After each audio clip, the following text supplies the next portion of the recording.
the Atlas Moth, Down, and Kylesa. Gonna start with the Atlas Moth. They were a post-metal band from Chicago, formed in 2007. And post-metal, I guess, is a fair description, even though most people hate that term. I'd say they were kind of like a more black metal influenced ISIS, but with a lot of spice thrown in there. All the genres of metal, I think, are represented pretty well here and there.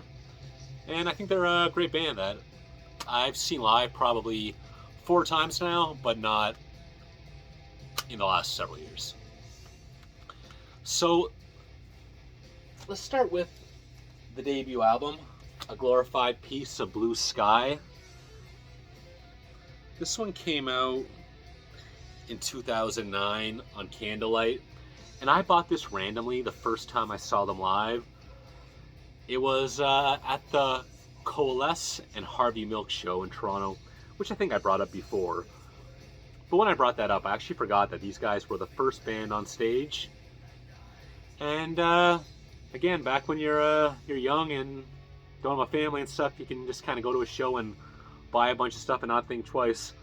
So it was those days, and bought this totally randomly. And I really enjoyed it. This is a double blue vinyl. And who else would I see them play live with? I saw them open for Russian Circles. I think I saw them with Tomb somewhere along the way. I forget, but it's been 4 times. Let's look at their next album, their second full length. An Ache for the Distance. This is their second full length album. They signed to Profound Lore.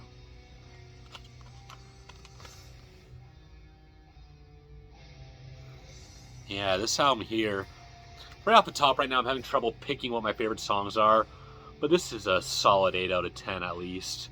I love this album.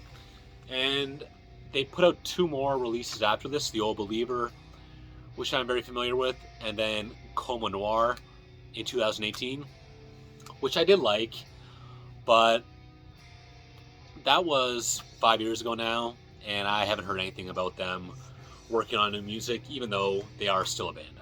So I hope to hear more. Okay, let's look at Down.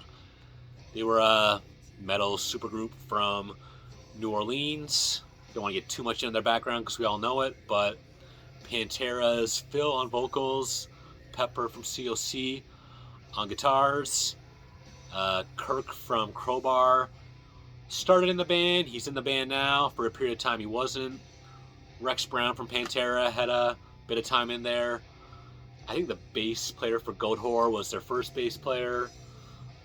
Jimmy Bauer from I Hate God's been in the band the whole time. And this is Nola, their debut full length in 1995. And this one's a 10 out of 10. Temptations Wings, Hail the Leaf, Bury Me in Smoke, Eyes of the South, Losing All, Storm the Crow. I just named half the album there as classic songs, but the whole album's great. And I hadn't flipped through this booklet, I think, a couple decades. And did it ever bring me back? I probably got this when I was like 13. So Down would go on to release 2 and then 3, their second and third full-length albums, and I like those. I just don't have them, but I did come back around to get 4, which was released on 2 separate EPs. This was the first one, 6 songs,